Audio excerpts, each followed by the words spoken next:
questions. Had some questions to Caitlin Clark about a couple of different things. Of course, they were going to ask about the CBA, and they were going to ask about the state of the Indiana Fever, right?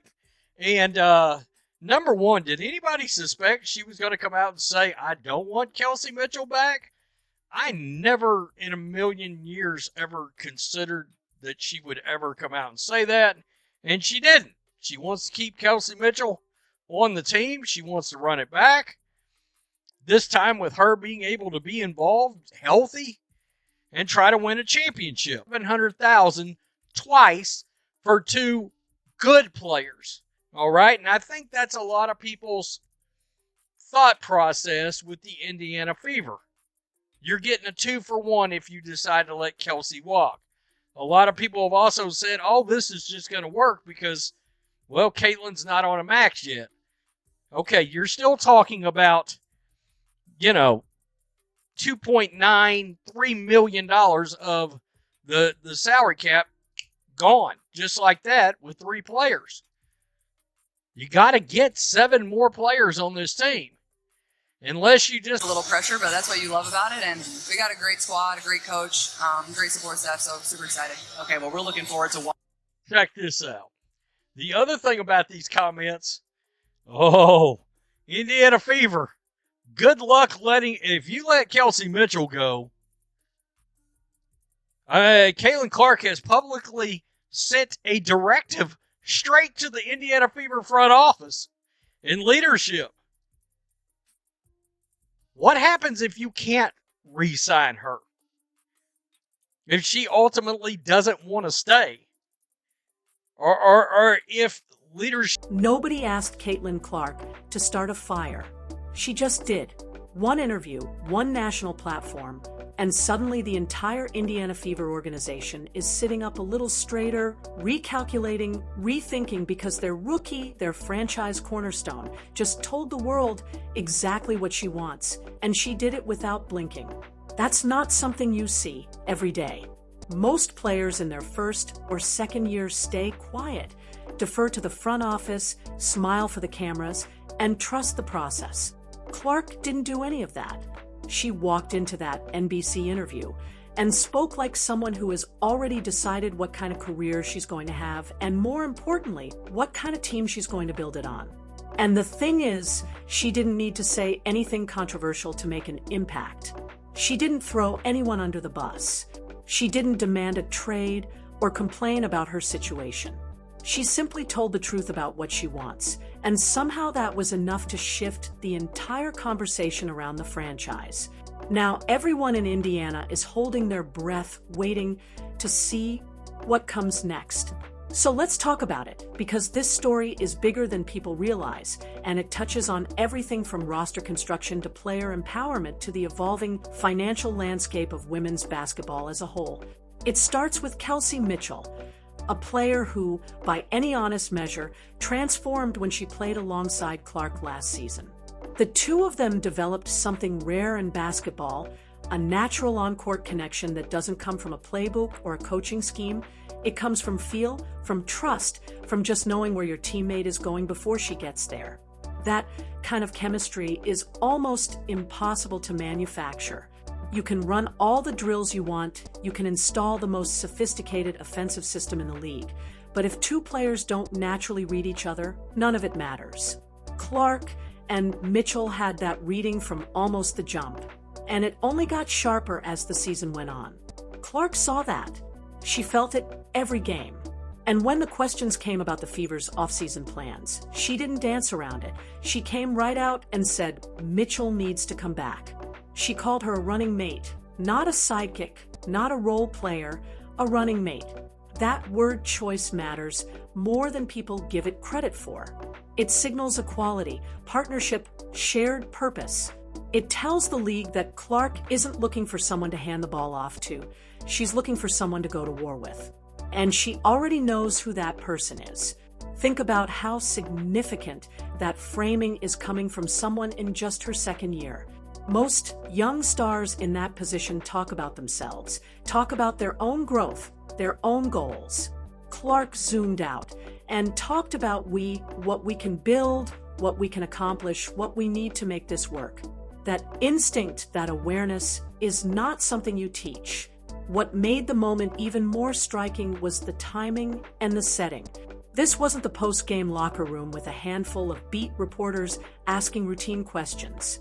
It wasn't a casual podcast appearance where the stakes feel low and the comments get dismissed as just conversation. This was a high-profile national interview, and Clark knew exactly what she was doing when she sat down. She wasn't venting, she wasn't emotional, she was calculated. She delivered her message clearly, confidently, and with just enough weight behind it that the front office couldn't pretend they didn't hear it. The quiet response from the organization said everything. No quick rebuttal, no public counter, no carefully worded statement pushing back, just silence. And in the front office world, silence usually means one of two things. They're scrambling behind closed doors trying to figure out how to respond, or they're genuinely listening and adjusting their plans accordingly. Either way, Clark had already won the first round before the front office even knew the fight had started.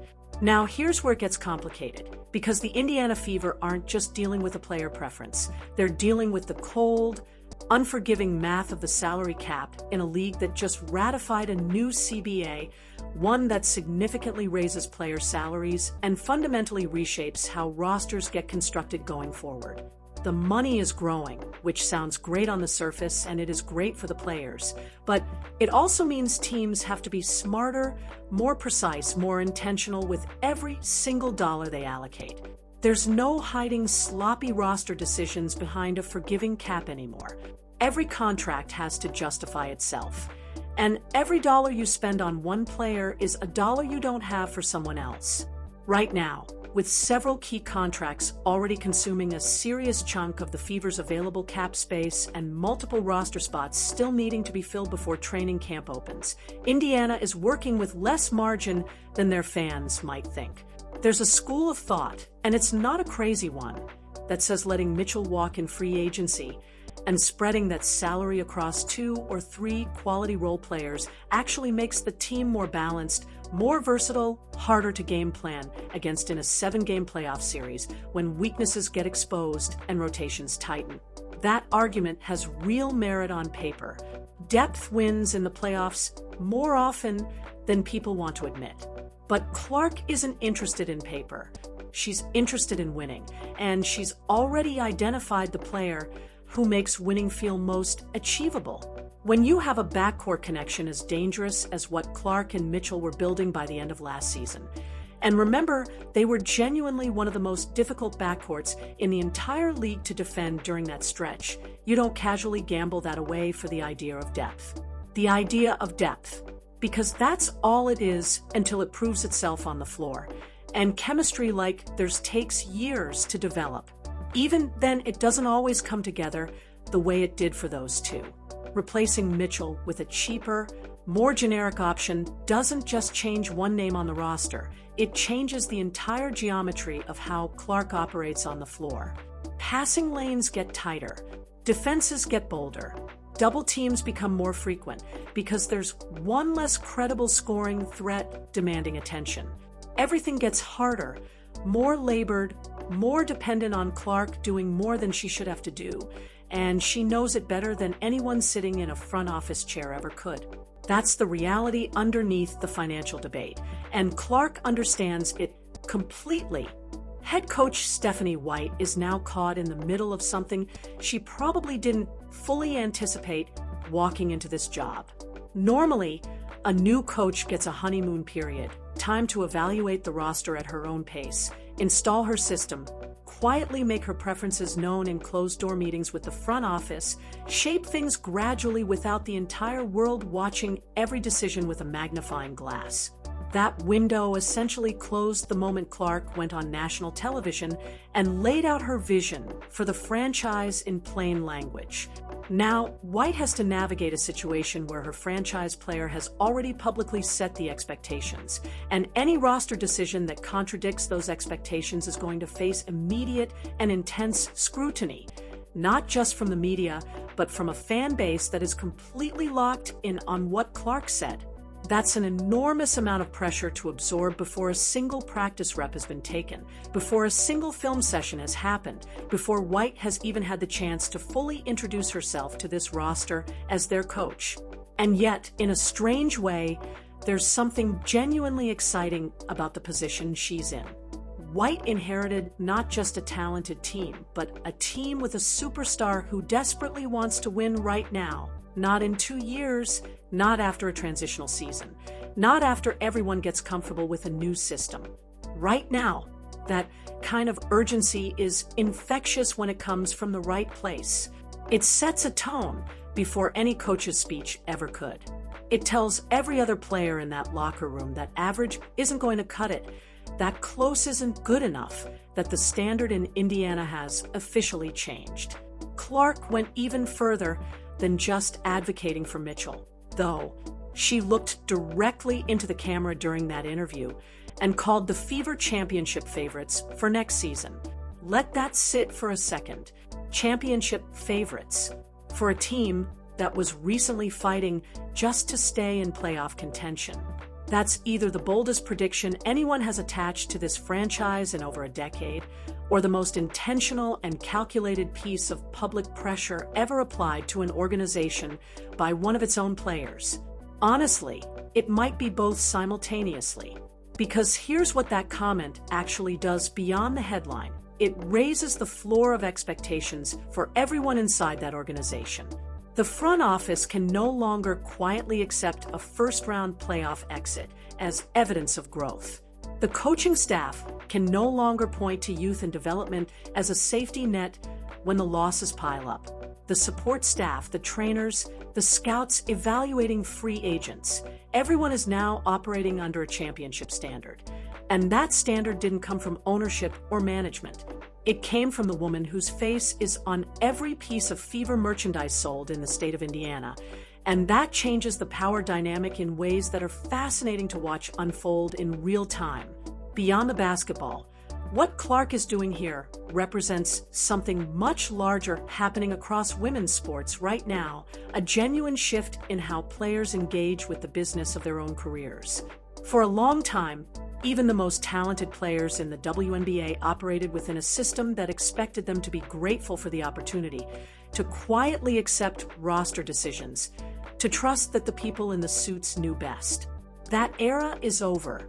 Clark is part of a generation of athletes who understand revenue streams, who understand cap mechanics, who understand that their visibility and their drawing power extend far beyond what any contract currently reflects.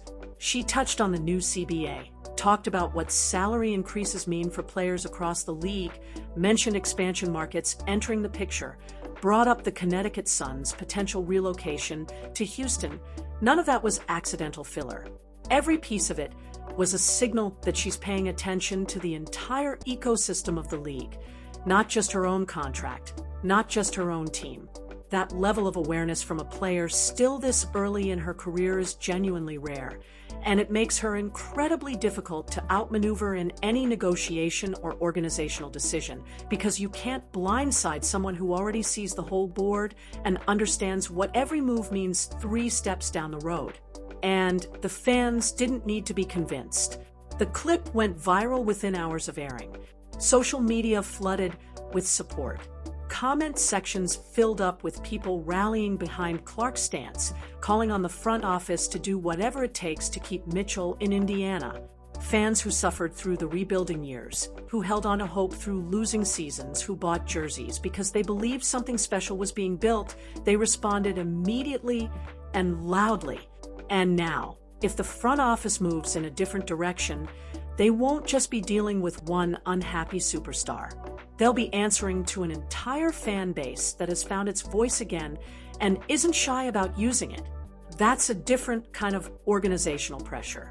That's the kind that doesn't disappear after a press conference or a carefully worded statement. Mitchell herself has to feel the weight of this moment in a deeply personal way.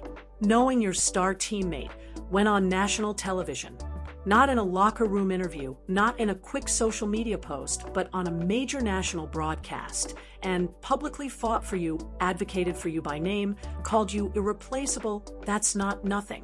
That's the kind of loyalty that's genuinely hard to find anywhere in professional sports, let alone for a player who is still relatively early in establishing her own superstar status.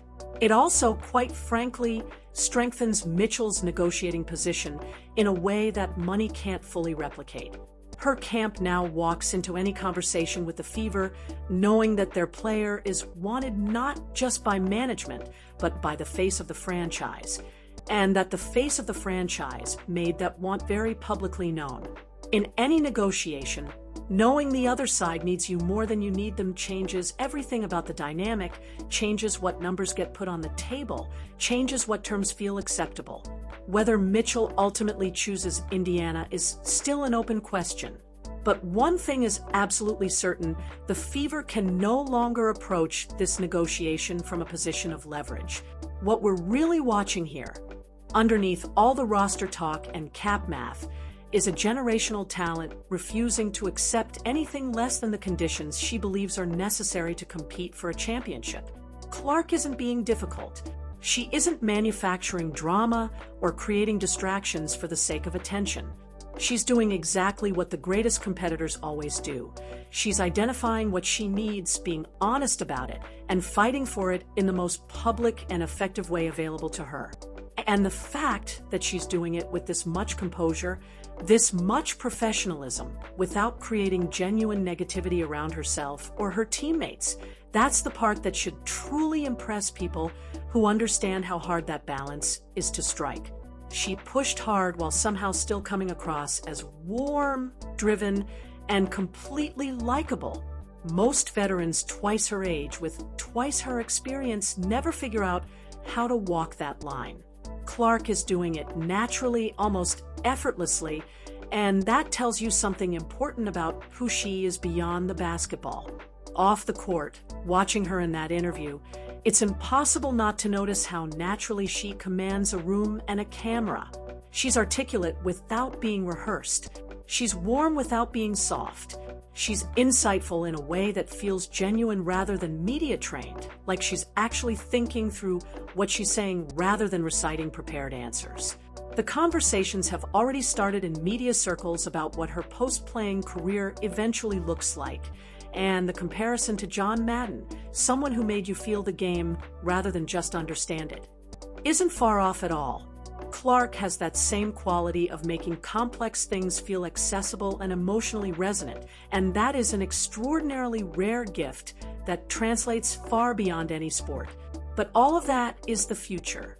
Right now, today, the most pressing question staring down the Indiana Fever organization is straightforward, even if the answer isn't, what are they going to do about Kelsey Mitchell? Because if she walks away, for whatever reason, whether it's money, a desire for a fresh start, an opportunity somewhere else that the Fever simply can't match, the ripple effect goes so far beyond one roster spot being vacated. It puts Clark in the position of watching her very public, very sincere stance be ignored by the organization she's supposed to be building with. And that is not a feeling any franchise wants their cornerstone player to carry into a new season with a new coach and elevated championship expectations. Great players remember moments like that. They file them away quietly and carry them forward. And over time, those moments shape how they feel about the organization, about the city, about whether they see their long-term future in that place. The Fever have a window right now, maybe the most important one they've had since they were a genuine title contender a decade ago. And what they do in the next several weeks will define whether they throw that window wide open or quietly let it slide shut while everyone watches. Clark has done her part. She didn't whisper her preferences in private meetings or hint at things through carefully chosen agents. She stood up, faced the cameras, and told the world exactly what she believes this team needs. The ball is completely in the front office's court now, and the clock is already running. This is what a new era looks like. Not cautious, not patient, not politely waiting for permission. Bold and direct and urgent. with a superstar at the center who understands her power and isn't the least bit afraid to use it responsibly. Caitlin Clark didn't just play basketball and go home. She walked into the room, sat down at the table, looked everyone in the eye, and made her voice impossible to ignore.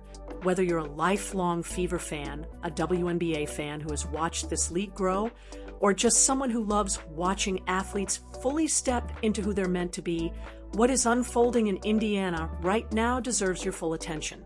Because this is only the beginning of something much, much bigger.